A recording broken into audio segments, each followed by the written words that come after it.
What's up, YouTube? If you don't already know who I am, my name is Mecca. This channel is called Mecca.mp4, where I just talk about my life, give free sauce, talk about me being a Christian, entrepreneur, basically anything. And we just talk about it, and I give you guys my insight from a more relatable perspective. I'm just trying to be as authentic as I can. So today, I really want to talk about really what it means to be an entrepreneur or doing entrepreneurship, but God's way. I know especially in 2024, the motto is get money and get rich, XYZ, and you're kind of looking at God as like some kind of genie that God just blesses you so you can get rich and just get the bag, I guess, right? Especially in my generation, Gen Z, that's kind of the narrative, and I want to tell you it's completely wrong. That is not how God wants us to look at being an entrepreneur, starting businesses, reaching financial freedom, things like that. Completely wrong. A lot of people get confused. They think that money is the root of all evil, but no, the love of money is the root of all evil. If you love money, if you make it an idol, of course it's going to be evil. But trust me, God is not against you being wealthy, being abundant. God wants you to have these things. If it's in His plan for your life, His will for your life, He wants you to be abundant. With your abundance, you can help other people, bless other people. But number one rule is you can't make it an idol. You can't put your wealth before God. And so that's where a lot of people get messed up. They get confused because you look at people in the Bible like Abraham, Solomon, David, Job. All these people had riches, they were wealthy, but you can't put your wealth before God. You always have to be a servant at the base of everything you do. Today, I've kind of made, I want to say, a mind map breakdown of how I kind of see being an entrepreneur, with the spirit in mind, being a servant in mind, with Jesus at the center of everything. I'm going to show you exactly how I break it down. Maybe take some notes, but I'll try to explain this in the best way possible. So yeah, let's get started. So being an entrepreneur God's way. And the way I kind of broke this down, it's into more of a flow chart. So I'm kind of starting with what's most important at the top and then progressing down with, I guess, the following steps. I don't want to say one step is more important than the other, but once you see how it's set up, you'll see what I mean. So starting with being an entrepreneur God's way. So starting with the first and most important step of being an entrepreneur God's way, you have to start with Jesus Christ at the top of everything, right? Last video we talked about not putting God in a hierarchy, but making God only. And this is a sense of making God only and then everything flowing from having that perspective, having that respect and reverence. So putting Jesus Christ as your center, because ultimately that's where everything flows, in your life, relationships, money, fruits of the Spirit, all those things, right? So Jesus Christ, most importantly, is at the head, and that's where everything starts. And so the next step would be the fruits of the Spirit. The fruits of the Spirit are so important. That's what, in a sense, shows that we're children of God, right? That we exercise, we live our lives in a way where people can recognize that we're children of God, right? And this is so crucial because, people want to skip to just making money or starting their business, XYZ. But if you don't have the spirits, right, you're bearing the fruits, which in Galatians 5:22 and 23 tells us the fruit of the Spirit is love, joy, peace, patience, kindness, goodness, faithfulness, gentleness, self-control. Against such things there is no law. If you don't have the fruits of the Spirit, you're going to have a very, very hard time when it comes to managing people, not making money an idol, using your wealth, using your entrepreneurship in a way that honors God. And having the fruits is such an important aspect of that. It's like having the internal correct before you have the external correct. You need to be able to sustain when you get to those points, what God gives you.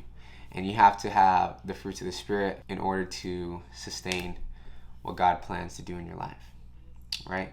And the fruits also represent spiritual maturity, right? In Matthew 7:20, thus you will recognize them by their fruits. Someone is well-seasoned or well-vet in their journey if they have the fruits of the Spirit. Because, as you're going through the process of sanctification, you start to lose your you start to lose being able to be recognized in the flesh and more recognized in the Spirit. So as you keep walking with Christ, walking with God, you're going to start bearing these fruits and it's going to start pouring into every other aspect of your life. And the fruits, this is where everything flows. Your love flows into your business, into your family, your patience, all those things, your kindness, gentleness, all these things flow downward in like a pyramid almost. Or I don't want to say pyramid, more like a fountain. All these things start to pour downward into a fountain. And so the first step of doing entrepreneurship is having the fruits of the Spirit. The second is your family. You need to have a focus on your family. Your family is the foundation of all your relationships. How you interact with your brothers, your sisters, your mother, your father, that's realistically how you're probably going to interact with people in the real world, because that's like your first net of community. You can't expect someone to treat you right if they don't even treat, their mother, their brother, their direct family right? It just doesn't make sense. And you need to really have a foundation with your family, because that's the beginning of all your relationships. Ultimately, being a believer in your own home, being someone who's an example of being a Christian, it really starts with being in your own household first. In 1 Timothy 4:12 it says, "Let no one despise you for your youth, but set the believers an example in speech and conduct, in love, in faith, in purity." And I know this one's geared more towards the younger demographic or younger people, but it goes for everyone. You need to be an example for believers. Be an example in your house, because if you want to be a person worth following, an entrepreneur worth following, you need to be an example, right? And doing it God's way means, bearing those fruits, being an example, having love, peace, kindness, gentleness, faithfulness, all these things. And it starts in your house. Be an example in your home, and it will follow through in all your relationships outside of that. And then ultimately, kind of combining the two, the next step would be honoring your family.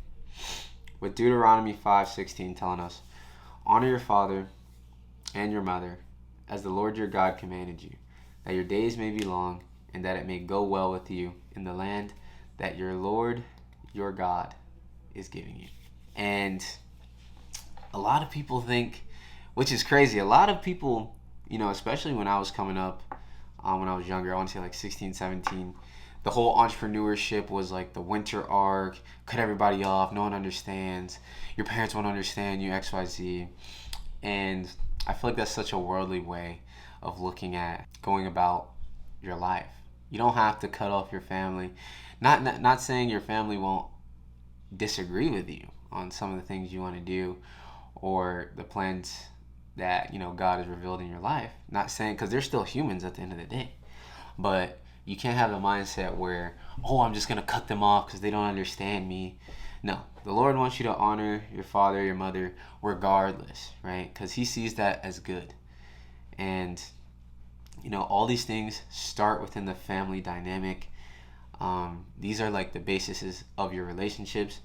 Because how are you going to have good work relationships if you don't have good family relationships? It just doesn't work. It doesn't make sense. And anyone telling you otherwise, they don't know the scriptures. The next up is your ministry, right? And when I say ministry, I don't mean, you're a preacher at a church or, necessarily like in a high position at a church. I mean the ministry that you have within your own capacity. Even having your one or two friends, right, who are interested about Christ, and just letting them know about Christ and letting them know about God and your experience. That's your own ministry. If you've been given the opportunity to have a platform on TikTok or Instagram, whatever that looks like for you, that is technically your ministry. And being able to take care of your ministry represents your faith in action, right? When you're able to portray the gospel, be an example, like we saw in 1 Timothy, it shows your faith in action. And the next is being a servant. Realistically, being a servant is one of the most important, fundamental, foundational, equivocal, I'm just making up words at this point, things you can do when working for the Lord and doing entrepreneurship in God's way. People that exalt themselves will be humbled, and those who humble themselves will be exalted. The most successful people, and when I say successful, I mean the most biblically Christian foundational people that are successful are rooted in being servants. Because ultimately, that's the best thing you can do. That's how you can honor God in the best way possible. Because if we look at Jesus' example, Jesus could have came down to earth, driving a Rari, a Urus, being the biggest, baddest guy, XYZ. But no, he came in the form of a lowly man, in the form of a servant. And that's what the Lord wants us to do. We need to be able to serve in our ministry, serve in our families, while bearing the fruits of the Spirit. Ultimately, it's going to lead us in being the best possible versions of ourselves. And in 1 Corinthians chapter 1, verse 27, it says, "But God chose what is foolish in the world to shame the wise. God chose what is weak in the world to shame the strong." It's always crazy. You always see these stories in the Bible. There's a common theme. God always uses the meek, uses the humble to exalt his extraordinary, mysterious plans. And, if we have the mindset of always staying humble, looking to serve others, putting people in a higher regard than ourselves, God will see that and exalt us. Because ultimately, the pride of putting yourself above others, saying you're him, when you start getting a little money, you start getting a little attention, whatever, and you start putting yourself above others, that's just the recipe to fall and fail. And you'll fall right on your face, and it won't go well for you. And so lastly, and this is the part where I know most people clicked on this video for, is your business, right? The last and final step is your business. And the first step of this is honoring the Lord with your wealth. If we see here in 1 Corinthians chapter 1, verse 27, honor. I think I messed up the verses here. So ignore this. I'm not sure which one of these is 1 Corinthians. I'm sorry. But this verse, it says, "Honor the Lord with your wealth and the first fruits of all you produce, and then your barns will be filled with plenty and your vats will be bursting with wine." Once you start bearing the fruits, you have the relationship with your family, you start honoring the ministries in your life, whether they're big or small, and then you finally actually get to the business, your entrepreneurship, and you want to honor the Lord with everything first. Everything that you produce first, that's your opportunity to honor the Lord with it. Because, like I said, people will get a little bit of status, money, whatever, and they forget God. But to be in entrepreneurship God's way, you have to honor the Lord with your wealth, honor the Lord with your success, and things will go well with you. And then impacting at scale. God doesn't want to just give you money just for the sake of having money, or give you status for the sake of having status. The Lord wants you to impact at scale, whether it's, building his kingdom, or really just building his kingdom at scale. And that's why all the bigger players in the Bible, especially David, he used his wealth to honor the Lord. He built temples, he built all these things, had all these good works. And that's what God wants you to do. To whom much is given, much is required. If you're going to have success doing entrepreneurship God's way, and, he blesses you with, fulfilling your dreams, he wants you to impact at scale. Whatever that looks like for you, that's what he wants you to do. And, it really just goes into giving generously. Don't be stingy with your wealth. The Lord doesn't want you to be stingy with your wealth. He doesn't give you things so you can just hoard them on the earth. Because ultimately, we all die. You're not going to take anything with you, number one. And you came into this world with nothing. You're going to leave with nothing.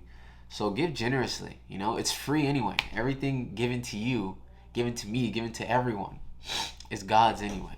So you might as well give it away, because it's not yours to begin with. So give generously, refresh others, and you'll be refreshed. And yeah, so this is really just a little roadmap I made of what entrepreneurship should look like as a Christian, or doing it God's way. Really having Jesus at the forefront, followed by the fruits, and then your family relationships, which pour out into your other relationships. Then that's going to be affecting your ministry, and then ultimately down to your business. All these things flow down from the top. And yeah, if you guys got any insight from this video, if I spit any game, please let me know. I tried to articulate that the best I could. I hope you guys liked it. You guys stay prayed up. Peace.